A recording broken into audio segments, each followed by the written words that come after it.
Mi amigo querido, qué alegría poder estudiar nuevamente la lección de la palabra de Dios. Esta semana vamos a entrar al estudio de la epístola a los Colosenses, porque ya terminamos Filipenses. Colosas quedaba localizada a 18 kilómetros de la ciudad de Laodicea. En el Apocalipsis encontramos una carta escrita por Juan, por encomienda divina, a la iglesia de Laodicea. Pero Pablo escribió una epístola a los Colosenses. Vamos a estudiar de aquí hasta el final del trimestre lecciones de la epístola a los Colosenses. Para que entiendas el tema de esta semana, porque el propósito de la lección para esta semana es enseñarnos que Cristo es Dios, no es dependiente de Dios. No fue creado, no es la primera creación de Dios, no. Cristo es Dios, plenamente Dios, pero se hizo hombre, plenamente hombre, para cumplir su misión. Entonces, ¿por qué Pablo escribió eso? Porque en la ciudad de Colosas estaba apareciendo una doctrina extraña, diciendo que Cristo era menor que el Padre Dios, que Cristo era dependiente de Dios. En la ciudad de Colosas y en la iglesia estaban entrando falsas doctrinas. Entonces Pablo empieza aquí presentando la naturaleza de Cristo para los colosenses. Ahora, esos falsos maestros de la iglesia de Colosas en aquellos tiempos viven hoy, más sofisticados, más teólogos, pero viven hoy. Y muchas veces esas falsas ideas comienzan a querer entrar en la iglesia. Entonces vamos al estudio en sí de la lección de esta semana. La imagen de Dios. Nuestro primer subtítulo es la imagen del Dios invisible. Y aquí vamos a ver que Cristo es la revelación del Padre. Y voy a leer un texto controvertido. Colosenses 1:15 dice lo siguiente. Él, Jesús, es la imagen del Dios visible. La imagen. ¿Qué es una imagen para nosotros? Una imagen, mírate al espejo, ahí tú ves tu imagen. Es como una reproducción, pero tu imagen no eres tú. Una imagen es como un retrato. Y muchos agarran este texto para decir que Cristo de alguna manera refleja a Dios, pero no es Dios. No es Dios. Es inferior a Dios. Pero ellos ignoran que en la Biblia la palabra imagen no es solamente el reflejo, la fotografía de alguien. En la Biblia la palabra imagen va más allá, tiene un propósito mucho más profundo. Jesús no es una copia creada de Dios. Él es la revelación perfecta del Padre. Dios quería mostrarse al ser humano, pero entonces se muestra a través del Señor Jesucristo. No es que Jesucristo deje de ser Dios para revelar al Padre delante de los hombres. Sigue siendo Dios, pero es un Dios que se hizo carne y entonces podemos estar cerca de Él, podemos verlo, observarlo, tocarlo. Eso hicieron los discípulos. Y Jesús fue categórico al decir que Él había venido a este mundo para revelar el carácter de su Padre. Tengo aquí un pensamiento que quiero leerles, lo tengo escrito. Dice, Jesús es el pensamiento de Dios hecho audible. ¿Qué es lo que Dios piensa? ¿Cómo podemos saber lo que Dios piensa? Pues mira la vida de Jesús. Escucha a Jesús hablando, sus palabras están registradas en los evangelios. Entonces Jesús es el pensamiento de Dios de manera que nosotros lo conocemos. Porque no podemos decir Dios es un misterio, yo no sé lo que Él quiere. Tú sabes lo que Él quiere porque envió a Jesucristo a la tierra y Jesús entonces es la revelación del pensamiento de Dios, el pensamiento de Dios hecho audible. Y el carácter de Dios hecho visible, porque a Dios no lo podemos ver, pero a Jesús lo pudimos ver. Y mirándolo, mirándolo a Jesús, los discípulos fueron transformados a su imagen y semejanza. Ahora, esto concuerda con lo que dice Juan 1:1. El verbo era Dios. El verbo, ¿qué dice? En el principio era el verbo, Jesucristo. Y el verbo era Dios. El verbo era Dios. El hecho de que era la imagen no quiere decir que era inferior a Dios. Era Dios. Y Hebreos 1:3 dice lo siguiente. Jesús es el resplandor de su gloria y la imagen misma de su sustancia.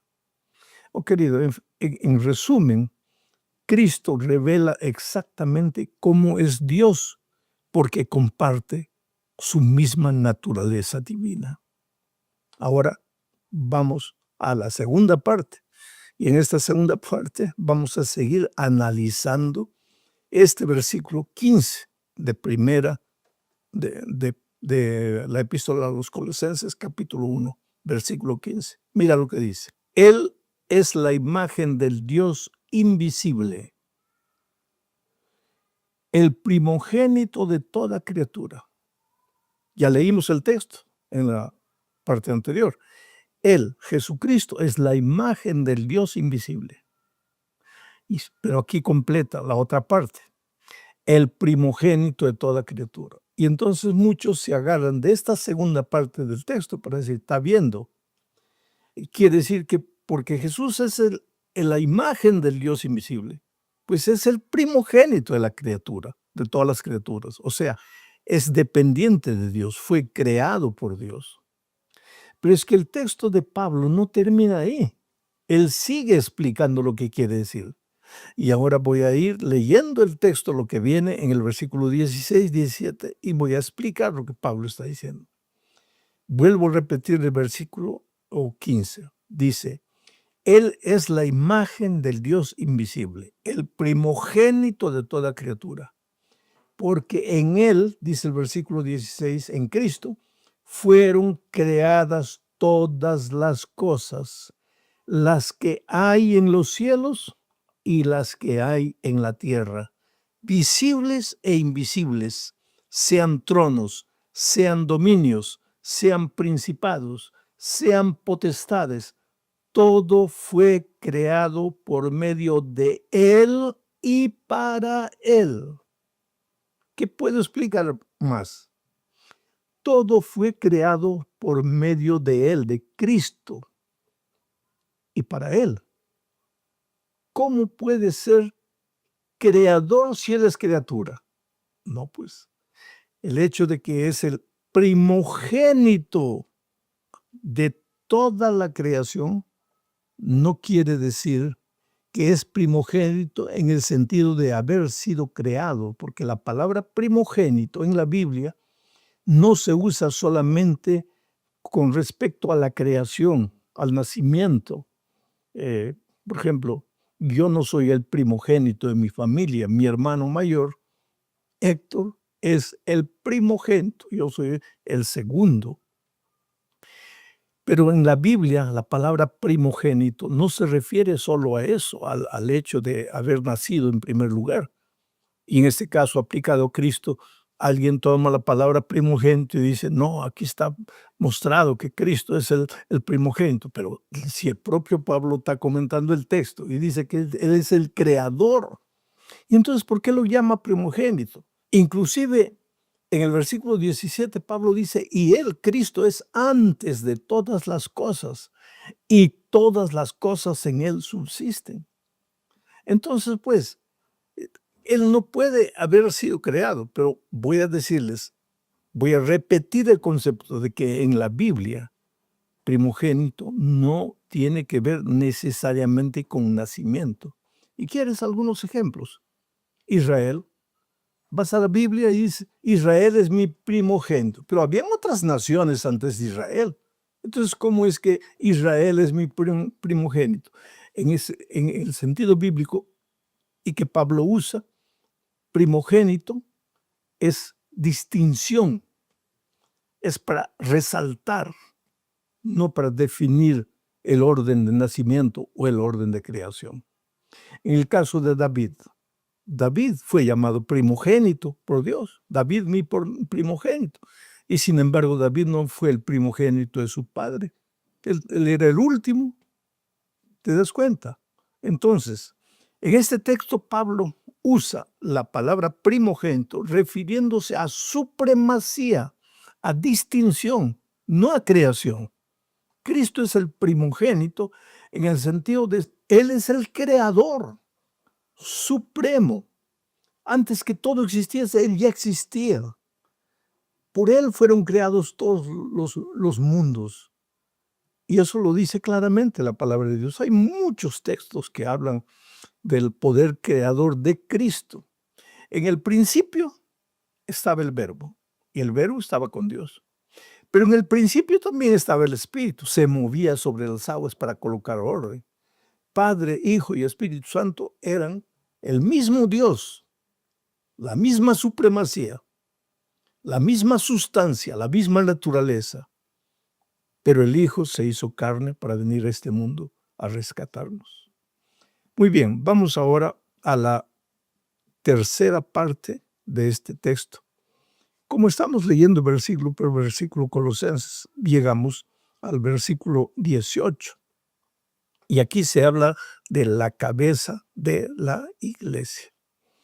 Cristo es la cabeza y la iglesia es su cuerpo. Leo el texto. Y Él es la cabeza del cuerpo, que es la iglesia, el que es el principio, el primogénito de entre los muertos, para que en todo tenga la preeminencia. Él es el primogénito para que en todo tenga la preeminencia.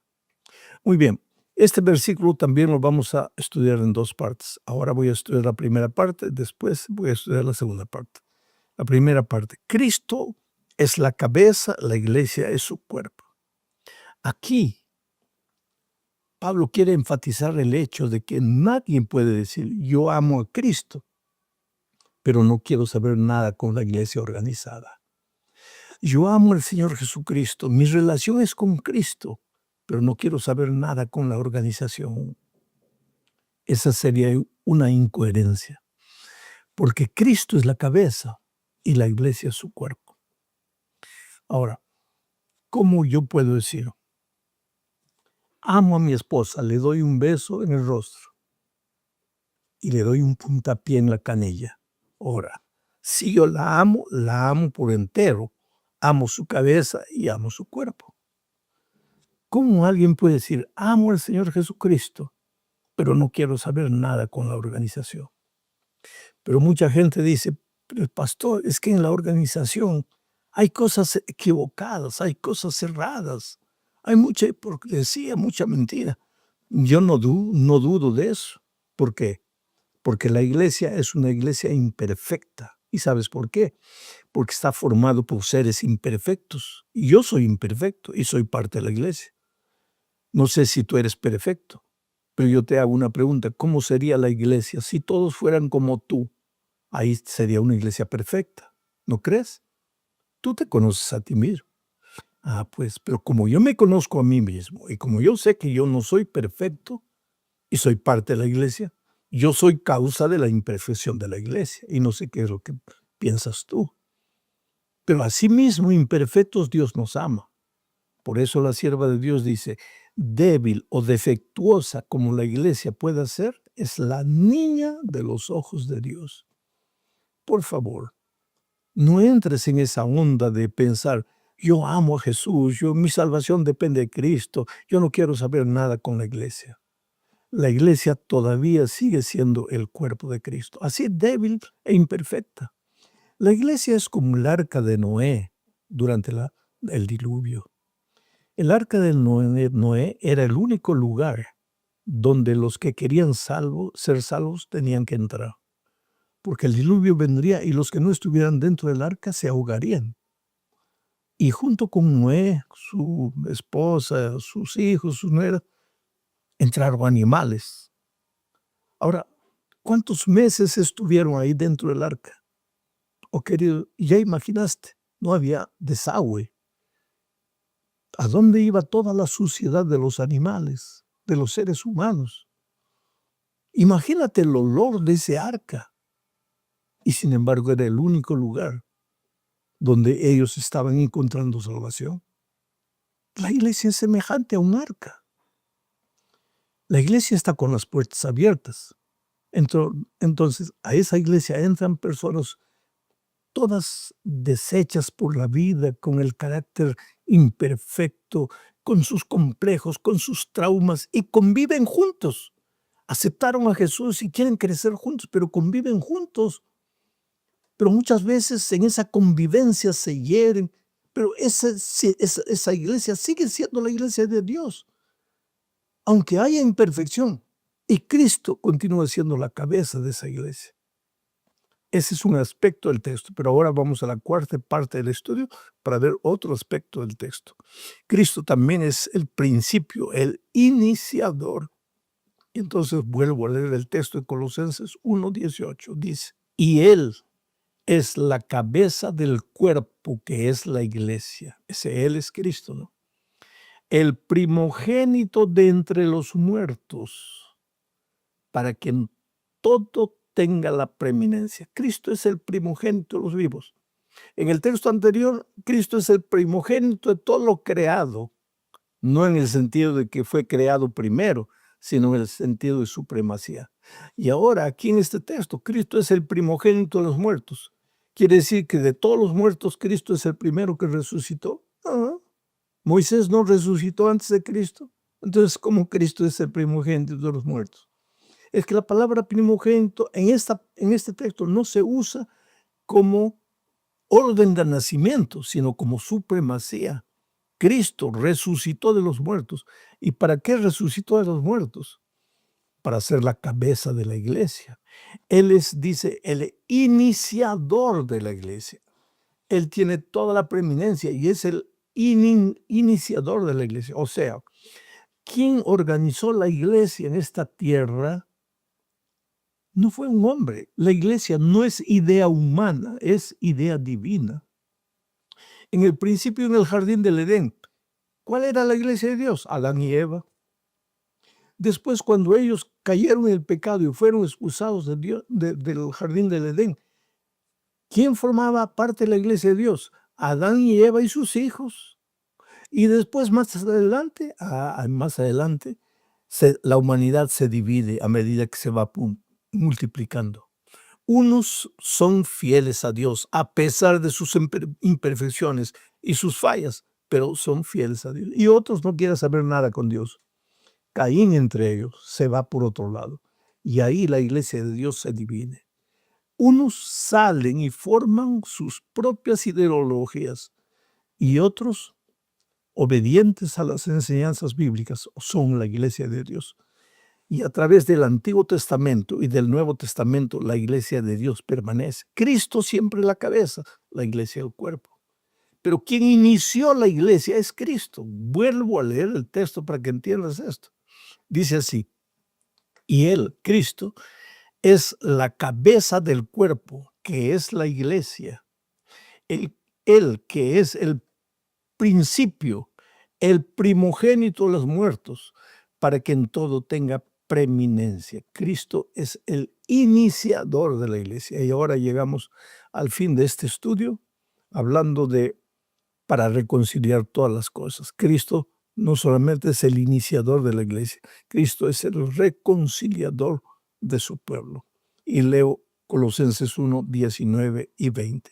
Dice así, por cuanto agradó al Padre que en él habitase toda plenitud, y por medio de él reconciliar consigo todas las cosas, así las que están en la tierra como las que están en los cielos, haciendo la paz mediante la sangre de su cruz.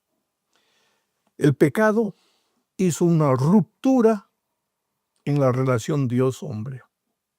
El pecado hizo separación entre Dios y los hombres. El pecado abrió un abismo profundo. Ahora el pecador estaba aquí, lejos del Creador. Lejos de la vida, moriría. Lejos de la esperanza, se desesperaría. Lejos de la luz, viviría en tinieblas y oscuridad. Lejos de la verdad, viviría en la mentira. Había una zanja en un abismo. Cristo vino y se colocó por encima. Él es el puente, el reconciliador. Es a través de Jesucristo que volvemos al Padre. ¿Y por qué no podríamos volver sin Cristo?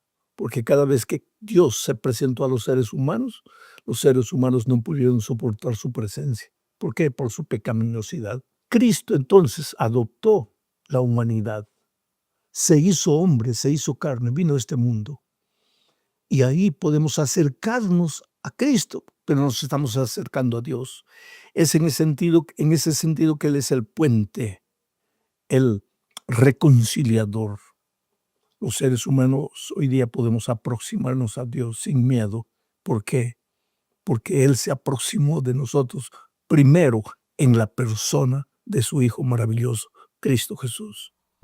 No estás solo, no estás abandonado, no puedes vivir desesperado. El hecho de que falles, cometas un error, no quiere decir que estás perdido. Levántate, Dios te ama.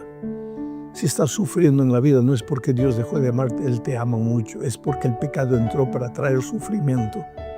Pero a pesar de las circunstancias, tú puedes ser victorioso. Si colocas tu mano débil en la mano poderosa de Dios, llora delante de Dios, clama, suplica perdón. Si hay que arrepentirse, arrepiéntete. Tú tienes un futuro glorioso con Cristo. Un abrazo. Que Dios te bendiga.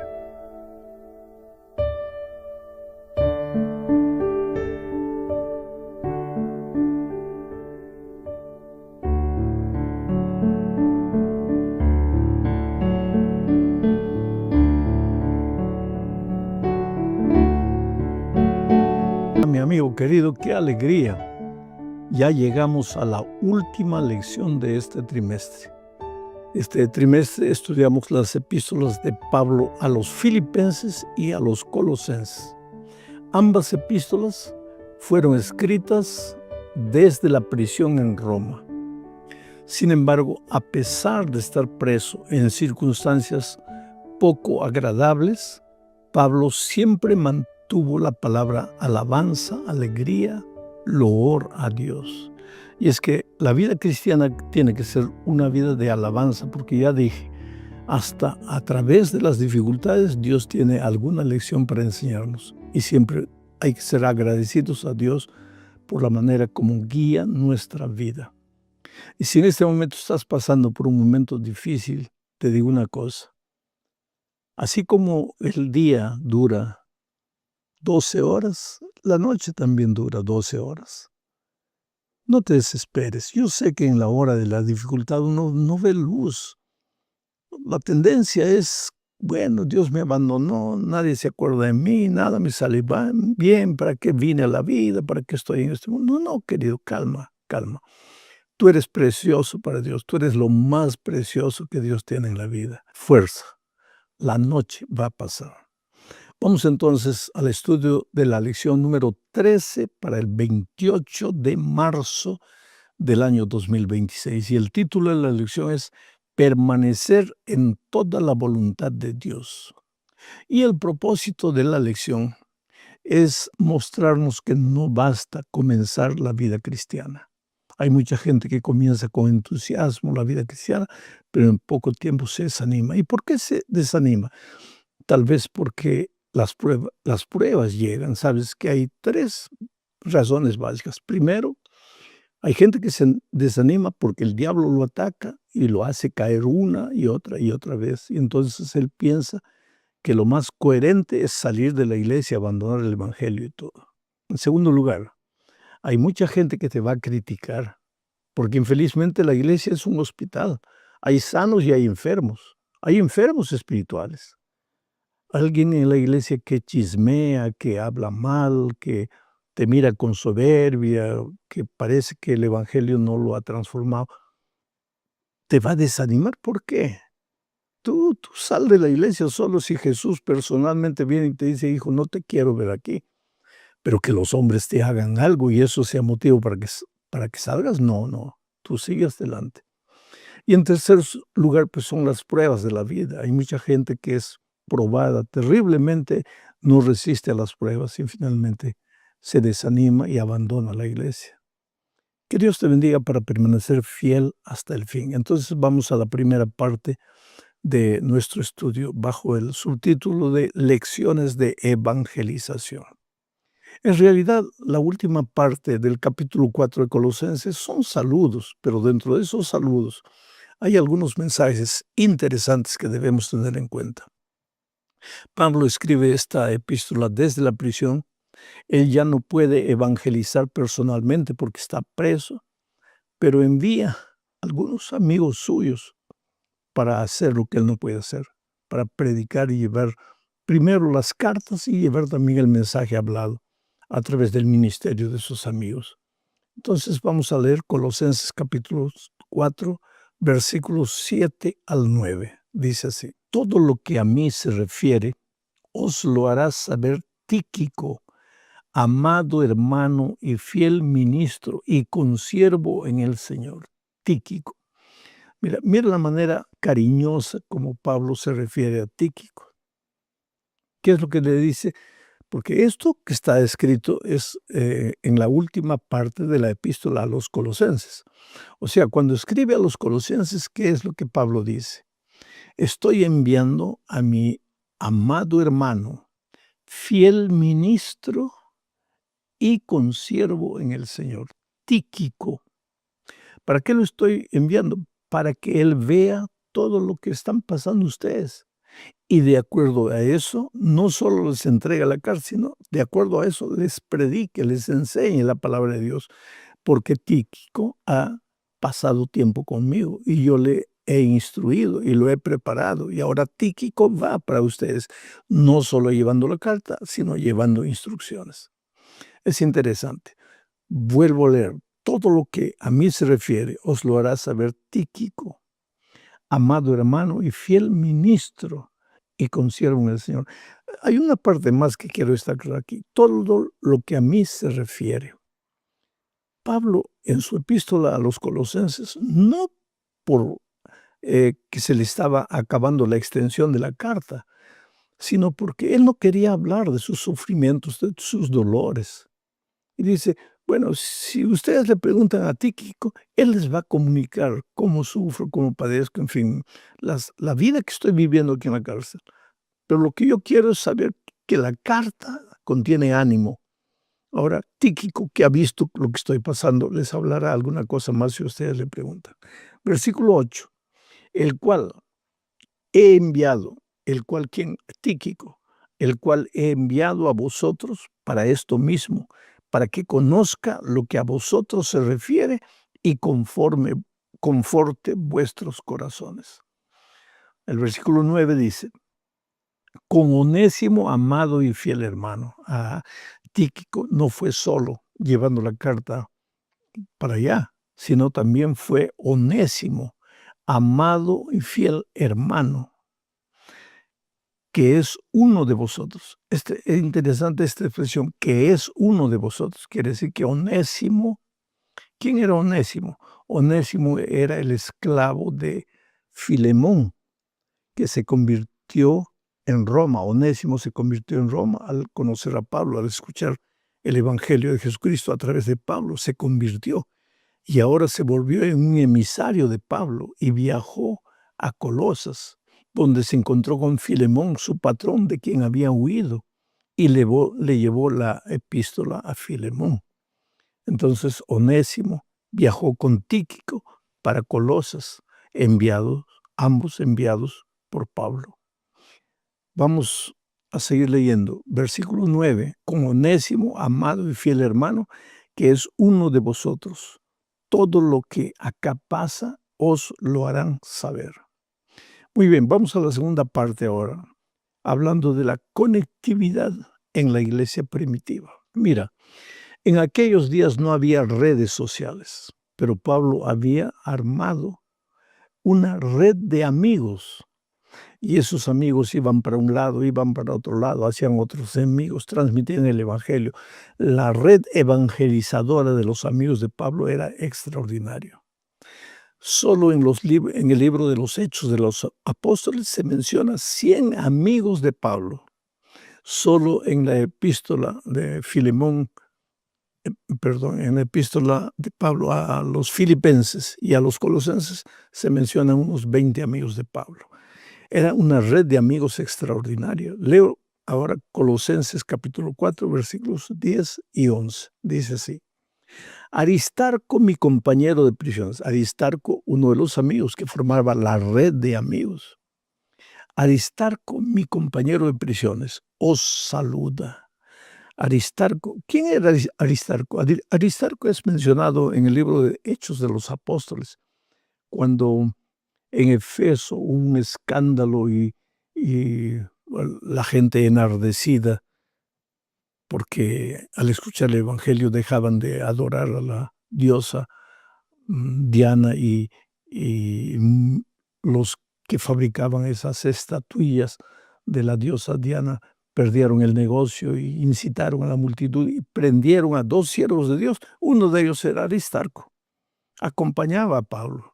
Y en la prisión parece que Aristarco pidió permiso para estar preso con Pablo. ¿Para qué? Para ayudarlo, para servirlo, porque Pablo ya era un hombre de edad.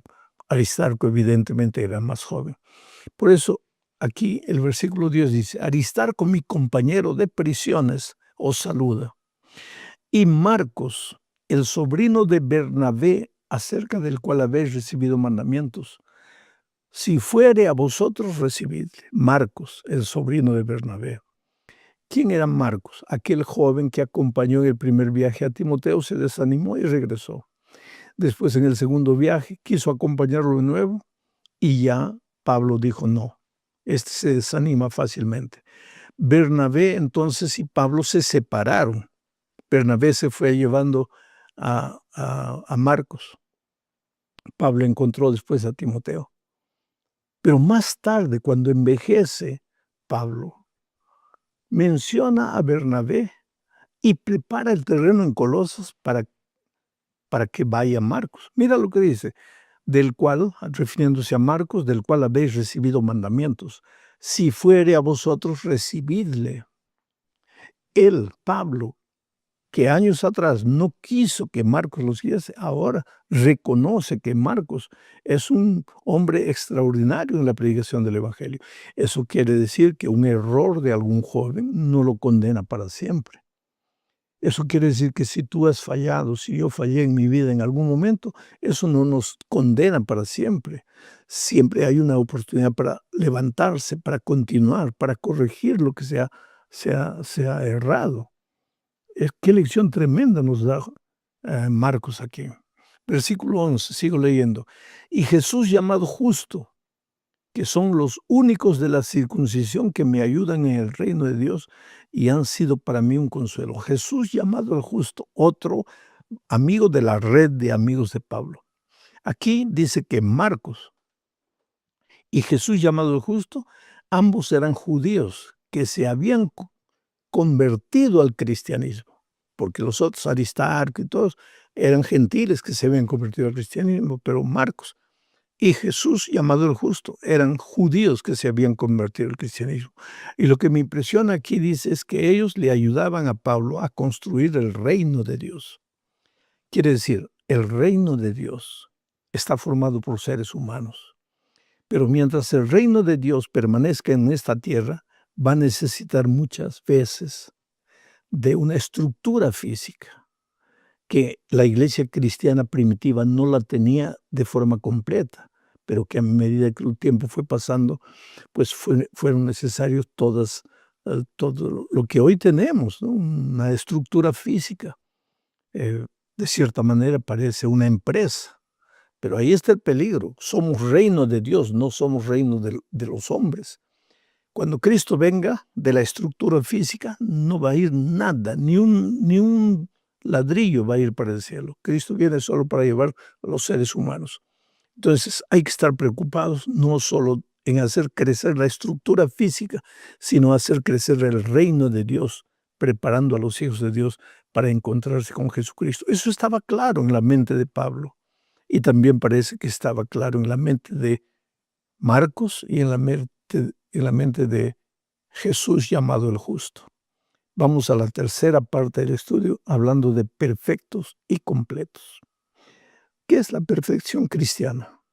Leamos Colosenses 4, 12 y 13. Os saluda Epafras, el cual es uno de vosotros, siervo de Cristo, siempre rogando encarecidamente por vosotros en sus oraciones, para que estéis firmes, perfectos y completos en todo lo que Dios quiere, porque de Él doy testimonio de que tiene gran solicitud por vosotros y por los que están en la Odisea y los que están en Hierápolis. O sea, Epafras no se limitó a llevar la carta para los colosenses. También viajó para la Odisea, que estaba a 20 kilómetros de Colosas, y también viajó para Hierápolis, donde habían núcleos de cristianos. Yo no sé si leyó para ellos la carta que leyó para los colosenses también, o si ministró personalmente allá. Pero lo que interesante es que Epafras también era un hombre que se convirtió y después no permaneció callado. Visitaba iglesias llevando el evangelio y confirmando la fe de los hermanos. Pero lo que me interesa de esta parte es que aquí se habla de perfección. Dice que Epafras oraba por la iglesia de Colosas. ¿Para qué? Para que ellos llegasen a ser firmes, perfectos y completos en lo que se relaciona con Dios. Firmeza. Él no quería cristianos tambaleantes, un pie en el mundo, un pie en la iglesia. A veces sí, a veces no. Y Epafras oraba para que todos fuesen firmes, para que todos fuesen perfectos. Vuelvo a repetir, la perfección absoluta en Cristo es un punto hacia donde nosotros nos dirigimos. Pero cuidado con pensar que podemos en esta tierra alcanzar la perfección absoluta de Cristo. ¿Por qué? Porque nosotros en esta tierra cargamos la naturaleza pecaminosa. Y aunque podemos caminar el camino de la perfección y ser perfectos mientras nos dirigimos a la perfección, somos imperfectos y perfectos. Perfectos porque no desistimos del camino de la perfección. Imperfectos porque no tenemos la perfección absoluta. Pero cuando le veamos como Él es, seremos como Él es. Esa sería la mayor experiencia del cristiano. Muy bien, vamos a la parte 4. Vivir en el mundo sin pertenecer al mundo. Oh, querido, no es fácil seguir a Jesús en este mundo. Leo lo que dice Colosenses 4, 14, 15. Os saluda Lucas, el médico amado, y Demas. Mira, de Demas solo dice eso, Demas. ¿Por qué? Porque Demas lo abandonó. Demas abandonó el camino de Dios. Demas es el típico hombre que entró con un fervor extraordinario a la iglesia y en poco tiempo se desanimó y se fue. Pero Lucas, el escritor del libro de Hechos de los Apóstoles, que acompañó a Pablo en todo tiempo sin aparecer, registrando todo, por eso tenemos el libro de Hechos de los Apóstoles. Lucas, que escribió el Evangelio de San Lucas, ese hombre fue un hombre de inspiración. Os saluda Lucas, el médico amado, y Demas. Saludad a los hermanos que están en la Odisea. La Odisea quedaba a 22 kilómetros de Colosas. Y sigo leyendo. Y a Ninfa y a la iglesia que está en su casa. Había una casa en la iglesia de Ninfa. ¿Por qué?